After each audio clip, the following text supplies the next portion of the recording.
Welcome to a Skewed Chimp. So today we're going to be working with what's left of the blank from the piece of walnut that I had where I made the shot glass. The diameter of the blank is 1 3/4 inches or so, and the height of it, the part that extends out from the chuck, is about 1.5. I was once told that you're supposed to leave a little bit of space between the back of the chuck and the back of a blank when you put something into a chuck, and I didn't do that in this case. In this case, the blank is pushed all the way towards the headstock of the lathe, and so it's as far into the chuck as it can get. Before I started working on it, I wanted to make sure that I was right, so I went ahead and I did some research on the internet. I found a lot of information on how deeply to seat a blank if you're going to be using a mortise, but I couldn't find any information about how deeply to seat a blank if you're going to be using a tenon. It seems to me that having the blank seated as deeply as possible if you're using a tenon is actually probably a better idea than not. I have no idea if that's true for all pieces or not. I think it's true for this piece because this piece doesn't have a shoulder that would rest upon the jaw to help it stabilize. Whether right or wrong, I'll be inserting the blank as far into the jaws as it'll go for the rest of this project. One thing I want to point out is that when I was looking for information on how deeply to seat a blank in mortise or a tenon, the site that I went to was Mike Walt's site, and he's a fantastic turner, and I'll go ahead and link to him in the description. He is also one of my favorite turners, and he's certainly among the most instructive. He's very thorough, very clear, and I really enjoy his videos, so go ahead and check him out if you want to see somebody who knows what they're doing. You know, if you're into that kind of thing. Okay, let me show you guys the piece that we're going to be working on the project. Here it is, and you can see it's not real big, but you can see where the jaws have already clamped down on it from it being in the chuck.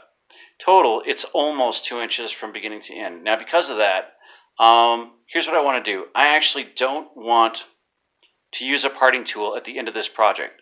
I want it to simply be done. So this raises some issues for me, and I have to figure out how I'm going to approach that. This side is what I would eventually like to have be the bottom of the project. I think I'm going to try to go for another shot glass here. I think that's what I wanted to use as the bottom, is this side. And that's because this side is a little bit, it's just not as neat. So I'll go ahead and try to make, that's not going to work. Try to make, this side into the bottom of it. So what I'm going to do is I'm going to put this into the chuck, and this side is going to be in the chuck. And I'm going to finish this side, and I'm going to sand it all up, get it all squared up as best I can, and then sand down this side and put my finish on it, and make sure that I get the concavity on this that I want. And then I'm going to turn it around, and I'm going to try to do the rest of the piece and hollow it out and make that the cup portion, the open mouth portion of the piece. Now, what to do about that line, I'm not real sure of. I'll figure that out as I move closer. But what is true is that what happened on this end is going to happen on this end as well. But if you look closely, and I'll try to get this close without blinding you, it's actually kind of a uniform line. So if I can just get it to line up pretty well and pretty evenly, it could be construed as decorative, or I might be able to mask the place where the jaws bit in. You can see right here there's a slight deviation where the jaws didn't perfectly line up at some point when there was something done with it. But I'll figure out how best to mask that, I think, once I get that far. Right now, I'm going to get this chucked up, and we're going to get started on on this side, which will eventually be the bottom of the shot glass, or cup, or small unloaded box, or whatever thing. Okay, so you can see that I've got it all mounted. I want to check it and see how much wobble we've got here. Doesn't look too bad, really. Let me check.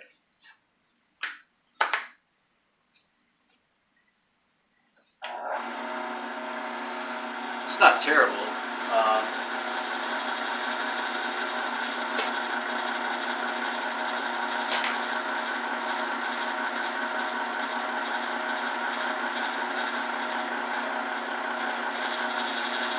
It's going pretty, it's actually not far off. It's pretty squared up. It's not bad at all. It's not far off. It's actually pretty squared up. It's not doing bad at all. I'm pretty pleased with that. I am going to go ahead and do just a little bit of light evening out on the side here. Just with the roughing gouge, just to kind of get it squared up. And then I'm going to adjust and do some other stuff. So let me get going. Let me share a couple of things with you.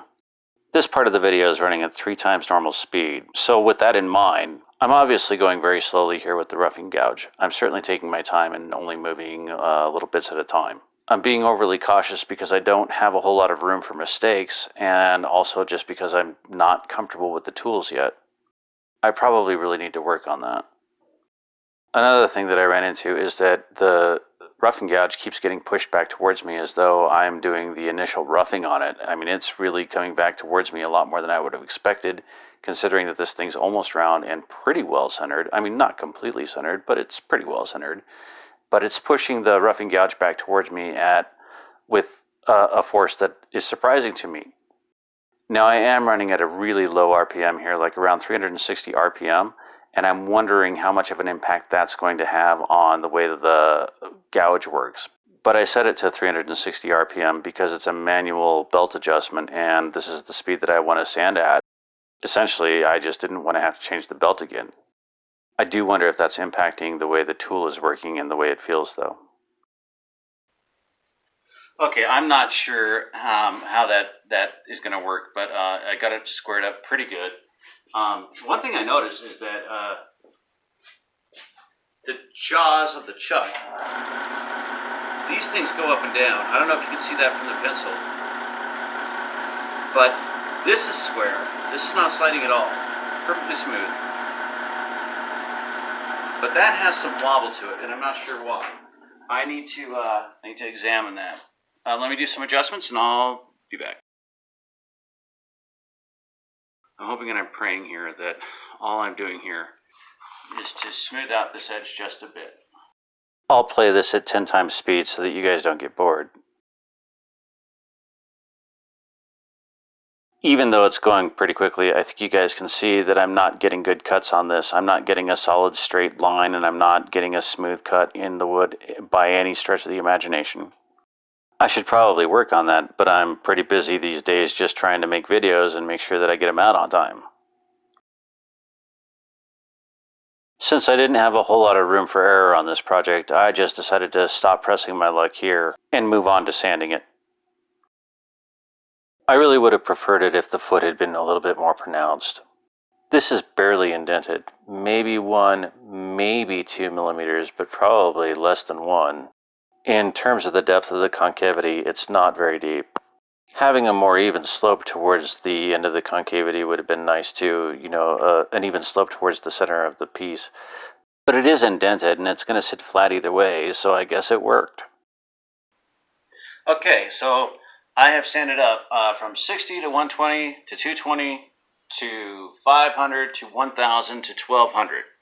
And I got pretty good sanding on it. I don't see any tool marks or anything. So I'm pretty happy with where that is on this side. Now, I'm going to do the finishing work on this side, which this time I think I'm not going to just use mineral oil. I think this time I'm going to use some beeswax. So let me go grab that and we'll get going. So these are my 2 beeswax options.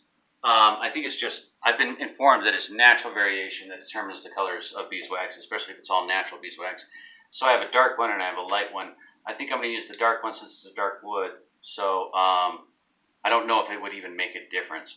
I've never used beeswax on anything before. The only thing I've ever used for finishing material is salad bowl finishes by General Finishes. And it's actually a really good finish. You just have to be patient with it and you have to know what you're doing. But it's a really good finish. I mean, it's a good finish. And then mineral oil. That's it. That's all I've ever used for finishes. So this is the first time that I'll ever be using anything other than those, and it'll be beeswax, and that's the beeswax I'm going to use. My hope with using beeswax is that it'll be food safe, but honestly, when I was taking the tequila shot out of my last walnut shot glass, I could definitely taste the walnut inside of it. So it definitely added a woody flavor, which is fine depending on what you're drinking. But in this case, I don't want to have that woody flavor available, and I want to see how well the beeswax actually seals it as well. So it's kind of a learning experience, and also just because if I'm going to be drinking alcohol out of it, alcohol definitely soaks up the flavor of whatever is around it. So the wood that you're drinking out of matters. Okay, I think this is a good view for you guys to see. I don't know, I've never done this before, but I think that this is one of my favorite parts of other people's videos, is watching them put the finishes on to their projects, because, you know, it's just soothing to watch. I've never done this before. I don't know how well this will work. I hope this angle picks it up. I've also just spent the past several minutes pacing around in my garage and being a little bit nervous because I've never put this finish on before. And then it suddenly occurred to me that it's beeswax. And if I totally screw it up, I can either sand it down or put more beeswax on. And then I'm being silly. But that's the difference between somebody who knows what they're doing and, say, me. Here we go.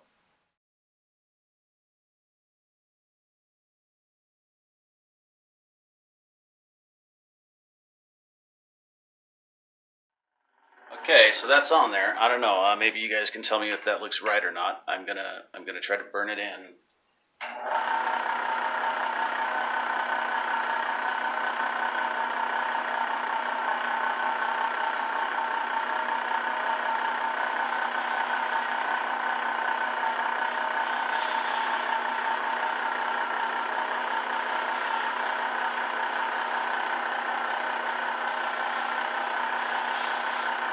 Okay, I may need to speed this up in order to get this stuff to melt in here.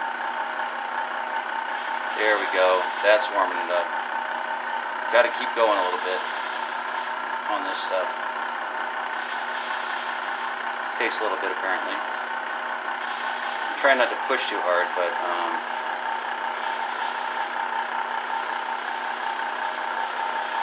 yeah, that's what I want to see.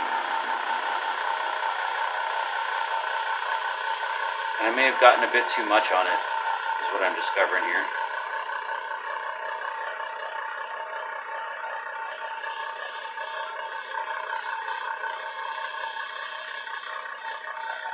So let me try to back some of that off. That side's looking really nice, at least from this angle.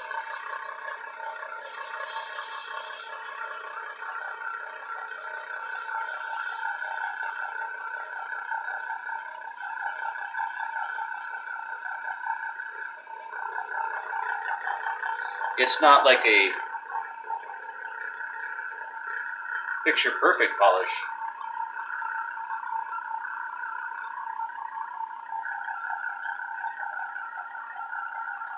But it does seem to be getting better the more I rub it in.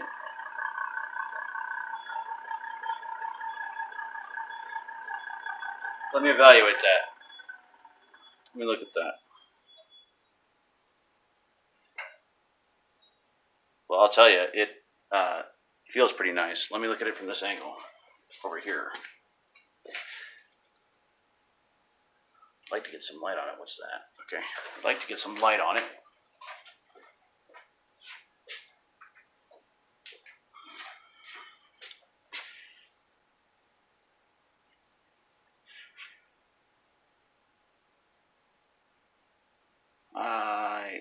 Okay, that looks pretty nice to me. I think I'm going to go a little bit more. I think I'm going to put another coat on. What do you guys think?